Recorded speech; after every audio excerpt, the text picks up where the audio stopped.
తండ్రి గారికి ఒక నివాళిగా చేసిన పాట. కృతజ్ఞతగా దేవుని జ్ఞానంలో పెంచినందుకు వారు చేసిందే తప్ప ఇది దేవుని కంటే ఎక్కువ ఘనతను ఆయనకు ఆపాదించారని దౌర్భాగ్యుల మాటలను మీరు నమ్మకండి. జ్ఞానంలో పెంచిన వ్యక్తికి అది ఇచ్చే ఒక కితాబు లాంటిది. చాలామంది Bible open universities India international పైన అక్కసుతో వీళ్ళు దేవుని కంటే మనుషులకు ఏదో ఎక్కువ ఖ్యాతినిస్తున్నారు అనే ఒక అబద్ధ ప్రచారాన్ని చేస్తున్నారు. చేసుకునివ్వండి. ఒకవేళ అది నిజమని నమ్మితే ఇన్ని వేల మందిగా మీరు ఇక్కడికి రారు. అది నిజం.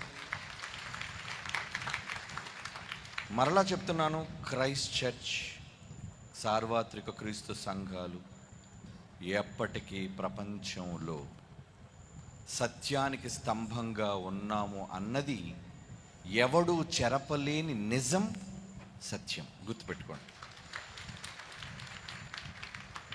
ఎవరో వాగుతుంటారు. ఈ వాగుళ్ళన్నీ పట్టించుకుంటే ఈ స్థాయిలో మేము ఉండం.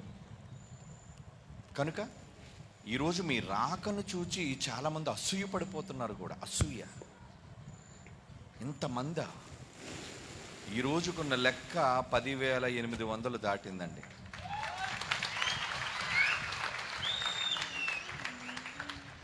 ఇప్పటివరకు జరిగిన సెమినార్లో అత్యధికంగా నమోదైన వాళ్ళు మా లెక్కల ప్రకారంగా అధికారికంగా తెలుసుకున్న వాళ్ళే తప్ప ఇంకా అనధికారికంగా ఎంతమంది వచ్చి తింటున్నారో ఉంటున్నారో అన్నది మేము ఇంకా లెక్క కట్టలేదు. ఎందుకంటే అందరినీ ప్రేమించేవాళ్ళం, అందరినీ ఆహ్వానించేవాళ్ళం. ఆహ్వానించింది కేవలం అన్నిటికంటే విలువైన వాక్యాన్ని మీకు నేర్పించడం కోసమే, దేవునిని గొప్పగా మీ బ్రతుకులలో చూపించటం కోసమే. ఇదే మా ముఖ్య ఉద్దేశం. మనుష్యులుగా మేము ఘనపరచబడాలను, దేవుని కంటే ఎక్కువ ఘనతను మాకు ఆపాదించుకోవాలనే దౌర్భాగ్యమైన ఉద్దేశం మాలో ఎవ్వరికీ లేదు, భవిష్యత్తులో రాదు కూడా. 2 సమూయేలు గ్రంథం 1వ అధ్యాయం 18వ వచనాన్ని ఒక మాట చదువుకుందాం బైబిల్ నుంచి. 2 సమూయేలు గ్రంథం 1వ అధ్యాయం 18వ వచనం. దావీదు యోనాతానును గూర్చి ధనుర్గీతం ఒకటి చేశాను, దానిని బట్టి విలాపము సలిపెను. ఏమండి, తన స్నేహితుని గురించి ధనుర్గీతం ఒకటి రాయాలా? మంచివాడు కదండి యోనాతాను. సౌలు లాంటి క్రూరుడు, నీచుడు కాడు, కపట వేషధారి కాడు. కాబట్టి మంచి వాళ్ళను గూర్చి ఎప్పుడూ కూడా గీతాలు రాయటం అనేది తప్పు కాదు. కనుక ఇంతమందిని ఈరోజు సత్యంలోనికి ప్రపంచవ్యాప్తంగా, మీరు వచ్చింది 1000 మంది, కానీ ప్రపంచవ్యాప్తముగా లక్షల మందిని సత్యంలో నడిపించిన ఆయన గూర్చి ఒక ధనుర్గీతమే కాదు, ఏ గీతాన్నైనా ఏమండి ఆయనకు వ్రాసి ఆయనకు కృతజ్ఞతలు తెలుపుకోవటం అనేది అది సమంజసమైనది.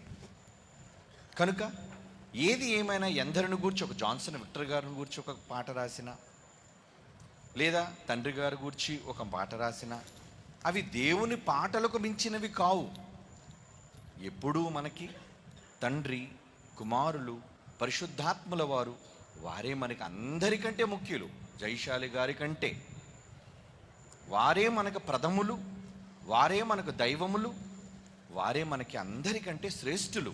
ఇది ఎవ్వరూ కాదనలేని నిజం. కనుక దయతో ఈ ప్రపంచంలోని ఈ మురిగే కుక్కల మాటలను మీరు పట్టించుకోకుండా ఎప్పటికీ వాళ్ళ అరుపులు చిన్నబోయే విధంగా ఇలా అంతకంతకు పెరుగుతూ వస్తూ వాళ్లను మీ రాక ద్వారా అవమానించాలని హృదయపూర్వకంగా మీ అందరినీ కోరుకుంటున్నాను. God bless you all. మిగిలిన కార్యక్రమాలకు వెళ్ళిపోదాం.